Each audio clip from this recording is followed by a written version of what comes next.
السلام علیکم کلاس 2 اسلامیات کے 5ویں لیکچر کے ساتھ میں آپ کی ٹیچر مس نازنین ہوں۔ ہم نے لاسٹ سبق حضرت محمد صلی اللہ علیہ وسلم کا بچپن اور ان کی پرورش حضرت محمد صلی اللہ علیہ وسلم کی پرورش اور تربیت آپ کو پڑھایا تھا، اس کے سوال جواب، خالی جگہ، سب چیزیں آپ کو کروا دی تھی۔ اب ہم آج نیا چیپٹر شروع کریں گے۔ اس کے لیے ہم صفحہ نمبر 22 اور 23 کو لیں گے۔ صفحہ نمبر 22 یہ رہا اور صفحہ نمبر 23 یہ رہا۔ صفحہ نمبر 22 پہ جو سبق ہے اس کا نام ہے حضرت محمد صلی اللہ علیہ وآلہ وسلم کی سیرت اور کردار۔ سیرت یعنی کہ ان کی سیرت کیا ہے، وہ کیسے ہیں، اور کردار ان کا کیسا ہے، وہ لوگوں سے کیسے ملتے جلتے ہیں۔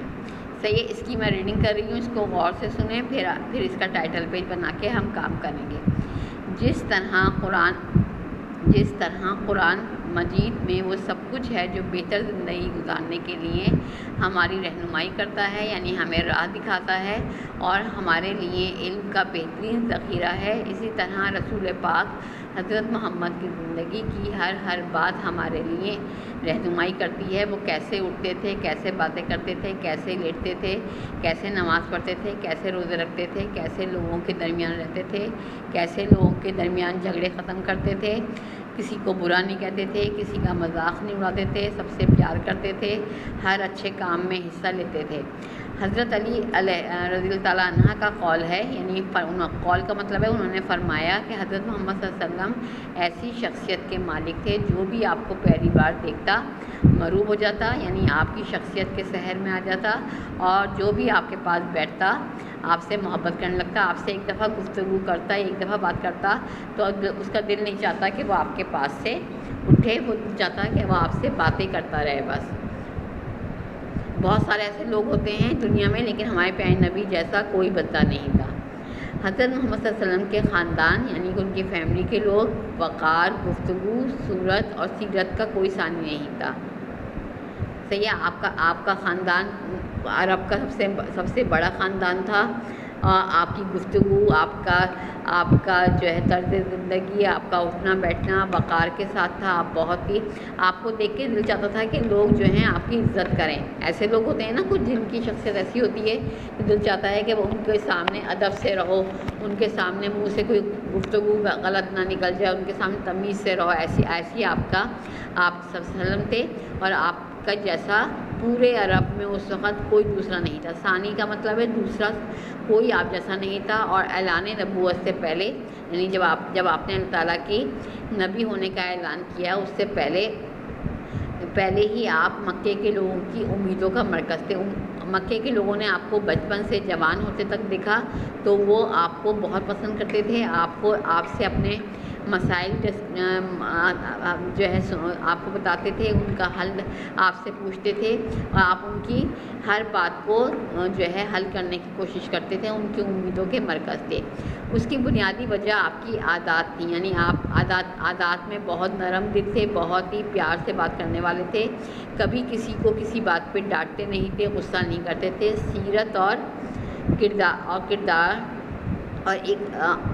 اور آپ صلی اللہ علیہ وسلم کی سیرت اور کردار ہی آپ صلی اللہ علیہ وسلم، اس کی بنیادی وجہ آپ صلی اللہ علیہ وسلم کی عادات، سیرت اور کردار تھے۔ نبوت ملنے کے بعد جب آپ نے اعلان کیا، اللہ تعالیٰ نے کہا کہ میرا پیغام لوگوں تک پہنچاؤ، تو آپ نے جب پیغام لوگوں کو پہنچایا، نبوت ملنے کے بعد آپ کو نبی جب اللہ تعالیٰ نے بتایا کہ آپ خدا کے آخری نبی ہیں، اور آپ نے میرا پیغام جو قرآن کی صورت میں آپ پہ آتا رہے گا وہ لوگوں کو بتانا ہے، تو اس کے بعد کیا ہوا، آپ صلی اللہ علیہ وسلم کو تمام جہانوں کے لیے رحمت بنا دیا گیا۔ تمام جہان، دنیا میں جتنے بھی جہان ہیں، آسمانوں کا جہان، فرشتوں کا جہان، جانوروں کا جہان، انسانوں کا جہان، پانی کا جہان، پودوں کا جہان، جو بھی جہان ہیں دنیا میں، ان سب کے لیے آپ رحمت ہیں۔ جو بھی ان جہانوں میں رہنے والا آپ کے نام سے اللہ تعالیٰ سے رحمت مانگے گا، دعا مانگے گا، تو وہ اللہ تعالیٰ اس کو قبول کرے گا۔ اور ایک ایسی کتاب دی جو قیامت تک انسانوں کی رہنمائی کرتی ہے۔ وہ کتاب کا نام کیا ہے جو میرے اور آپ کے گھر میں موجود ہے؟ اسے کہتے ہیں قرآن مجید، جو قیامت تک کے لوگوں کے لیے، میرے اور آپ کے لیے رہنمائی کی کتاب ہے۔ ہمیں کوئی مسئلہ ہو تو ہم قرآن پڑھیں اور اس سے رہنمائی حاصل کریں۔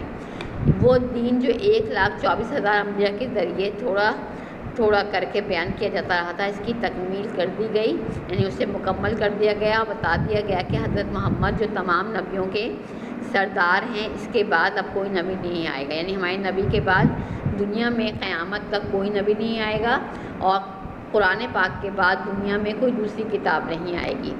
صحابہ کرام جو یعنی کہ آپ صلی اللہ علیہ وسلم کے پر جو ایمان رکھتے تھے، جنہوں نے آپ کو دیکھا تھا، ان کو صحابہ کرام کہتے ہیں۔ صحابہ کرام نبی کریم حضرت محمد کے علم، عمل، سیرت اور کردار سے اتنے متاثر تھے کہ وہ ان کے فیصلوں، مشوروں اور دیگر اہم باتوں کو لکھ لیا کرتے تھے، یعنی کہ آپ صلی اللہ علیہ وسلم نے کوئی مسئلہ بیان کیا، کوئی بات بتائی، قرآن کی کوئی آیت بتائی، تو اس کو یاد کرتے تھے، اور اگر یاد نہیں ہوتی تھی تو اس کو لکھ لیا کرتے تھے۔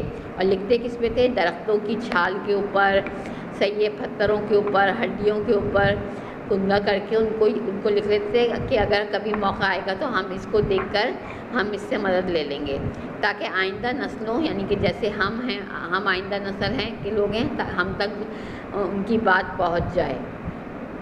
صحیح ہے؟ اتنی بات سمجھ میں آئی؟ اس کے بعد کیا ہے؟ اس کے بعد حضرت محمد صلی اللہ علیہ وسلم کی زندگی کا کوئی گوشہ، یعنی کوئی بھی پہلو ہم لوگوں سے چھپا ہوا نہیں ہے۔ آپ صلی اللہ علیہ وسلم نے جو کچھ بھی فرمایا اس پر عمل کر کے بھی دکھایا۔ اگر آپ نے سچ بولنے کو کہا تو سب سے پہلے آپ نے سچ بول کے دکھایا۔ اگر آپ نے لوگوں کی چیزوں کو، امانت کو صحیح طریقے سے رکھنے کا بولا تو آپ نے خود کر کے دکھایا۔ اگر آپ نماز پڑھنے کے لیے بولا تو خود نماز پڑھ کے دکھایا۔ اگر آپ نے روزہ رکھنے کو کہا تو خود روزے رکھ کے دکھایا۔ اگر آپ نے لوگوں کے درمیان لڑائی جھگڑے کو ختم کرنے کو کہا تو خود ایسا کر کے دکھایا۔ حضرت محمد نے جو تعلیم دی وہ دراصل اللہ تعالیٰ کے احکامات ہیں۔ آپ صلی اللہ علیہ وسلم کچھ بھی اپنے پاس سے نہیں بولتے تھے، جو کچھ اللہ تعالیٰ آپ کے سامنے لے کے آتا تھا وہی کے ذریعے پہنچاتا تھا۔ جو حضرت جبرائیل علیہ السلام لے کے آتے تھے آپ اسی کے متعلق بولتے تھے، اور کبھی بھی اپنے پاس سے کوئی بات نہیں کہتے تھے۔ آپ صلی اللہ علیہ وسلم کے اس عمل کو سنت رسول کا نام دیا گیا، یعنی کہ جو کچھ آپ نے کر کے دکھایا وہ سنت رسول ہے، اور جو کچھ آپ نے بولا وہ حدیث رسول ہے۔ اگر کوئی ایسا معاملہ آ جاتا جہاں حضور کو اپنی مرضی سے فیصلہ کرنا ہوتا تو پھر آپ صلی اللہ علیہ وسلم صحابہ کرام سے مشورہ کرتے اور سب کی رائے سننے کے بعد کوئی فیصلہ کیا کرتے تھے۔ آپ صلی اللہ علیہ وسلم کے بعد جو بھی حکم آتا تھا وہ اللہ تعالیٰ کی طرف سے ہوتا تھا، اور آپ اللہ تعالیٰ کے حکم کو لوگوں کے سامنے بیان کرتے تھے، اور لوگ اس بات کے اوپر عمل کرتے تھے کہ اللہ تعالیٰ نے یہ فرمایا ہے تو ہمیں اسی طرح عمل کرنا ہے۔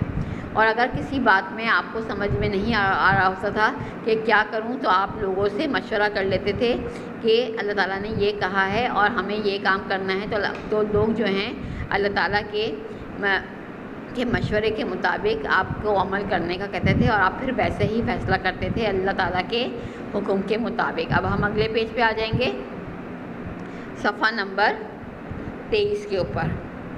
صحیح ہے؟ اس میں کیا کہا جا رہا ہے؟ حضرت محمد مصطفیٰ صلی اللہ علیہ وسلم کی سیرت اور کردار کے مطالعے سے ہمیں یہ سبق ملتا ہے کہ اپنی مرضی کسی دوسرے پر مسلط نہ کریں، کسی سے زبردستی کام نہ کروائیں، بلکہ اس کو بتا دیں کہ اس کام میں اچھا یہ ہے، برا یہ ہے۔ اب اس انسان کی عقل ہے کہ وہ اچھے کام کی طرف راغب ہوتا ہے یا برے کام کی طرف، بلکہ مل جل کر ساتھ رہیں، کبھی جھگڑے نہیں کریں، دوسروں کی آزادی، ان کی مرضی کو اہمیت دیں، غلط بات کو نہ مانیں، حق کا ساتھ دیں، برائی کو روکیں اور اچھائی کو پھیلائیں۔ جھوٹ، فریب، چوری، غیبت اور رشوت خوری جیسی عادات کو ہمارے نبی نے سخت ناپسند فرمایا، لہذا ہمیں ان سے بچنا چاہیے۔ ہمیں چاہیے کہ حضور صلی اللہ علیہ وسلم کے اسوہ، یعنی جیسے انہوں نے زندگی گزاری ہے اسوہ طریقے کے مطابق اپنی زندگی کو ڈھالیں، ویسی ہی زندگی گزاریں، سچ بولیں، انصاف کریں، کسی کے آگے ہاتھ نہ پھیلائیں، اللہ پر بھروسہ رکھیں اور اپنی مدد آپ کریں، کوئی کام کے لیے بھی دوسروں کو نہ کہیں اور اپنا کام خود کرنے کی کوشش کریں۔ عجز و انکساری اور خوش اخلاقی کو اپنی عادت بنائیں، یعنی لوگوں کے سامنے عاجزی سے پیش آئیں اور خوش اخلاقی کا مظاہرہ کریں، حلال رزق کمائیں اور ایمانداری سے محنت کریں، جو آپ کو کام دیا گیا ہے اس کو پوری میں کریں، اس میں ڈنڈی نہ ماریں، اس میں جھوٹ نہ بولیں، اس کام کو الٹا سیدھا نہ کریں، جو جیسے کہا گیا ہے ویسے کریں، رزق ضائع نہ کریں، کھانا کھائیں تو جتنا پلیٹ میں نکالیں پوری پلیٹ کا کھانا کھائیں، کھانے کو ضائع نہ کریں، پھینکیں نہیں، کیونکہ اگر ہم پھینکیں گے تو کسی کو جو کھانے کی ضرورت ہوگی تو اس کو وہ کھانا نہیں ملے گا، لیکن اگر ہم اپنے پیٹ کے مطابق تھوڑا کھائیں گے تو اس کھانے سے کسی دوسرے کا پیٹ بھی بھر جائے گا۔ اور اپنی حلال کمائی میں سے 2.5% جو ہمارے ابو کام کرتے ہیں، نوکری کرتے ہیں، پیسہ لے کے آتے ہیں، اس پیسے میں سے جو پیسہ بچ جائے اس میں سے 2.5% زکوٰۃ ادا کریں، تاکہ جو غریب لوگ ہیں، جو فقیر لوگ ہیں اور ضرورت مند ہیں ان کی مدد کریں۔ برائیوں سے خود بھی بچیں، جھوٹ نہ بولیں، رشوت نہ لیں، کسی کا مذاق نہ اڑائیں، کسی کی چیزیں چوری نہ کریں، اور دوسروں کو بھی ایسا کرنے کے لیے کہیں، اور نیک کاموں کی ترغیب دیں، اور نیک کاموں کے لیے لوگوں سے کہیں کہ نہیں یہ غلط کام ہے، ایسے کام کرو، یہ اچھا کام ہے۔ دوسروں کے حقوق اور اپنے فرائض کا خیال رکھیں، دوسروں کے حقوق کا خیال رکھیں کہ دوسروں کو ہماری کتنی ضرورت ہے تو ہم اس کی مدد کریں، اور اپنے فرائض کا خیال رکھیں، ہمارے ماں باپ کو ہمارا ہمارا خیال ہے، انہوں نے ہمیں کس طرح بچوں نے پالا، تو ہم بھی ان کا ایسے ہی خیال رکھیں، ان کے فرض کو پورا کریں۔ صحیح ہے، یہ سبق آپ نے اس کی ریڈنگ کرنا ہے، آپ کو سمجھ میں آئے گا کہ ہمارے بیان نبی کیسے زندگی گزارتے تھے۔ اب میں اس کے 2 سوال آپ کو کاپی پہ کرواؤں گی، آپ نے ایک پیج کے اوپر ٹائٹل بنانا ہے اور دوسرے پیج کے اوپر یہ 2 سوال کرنے ہیں۔ صحیح ہے، بورڈ پر چلتے ہیں اور 2 سوالوں کو ہم اپنی اپنے بورڈ پہ کرتے ہیں، یہ اس کا اسکرین شاٹ آپ کو مل جائے گا جو آپ اپنی کاپی میں کر لیں گے۔ اب پہلا سوال ہے کہ حضرت محمد صلی اللہ علیہ وسلم کی شخصیت کے بارے میں حضرت علی کا قول لکھیے۔ صحیح ہے، اب میں یہ سوال لکھ رہی ہوں، حضرت محمد کی شخصیت کے بارے میں حضرت علی کا قول لکھیے۔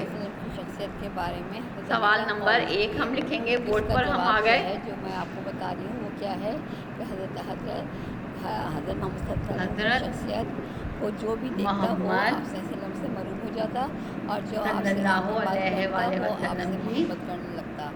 یہ سوال نمبر 1 کا جواب ہے۔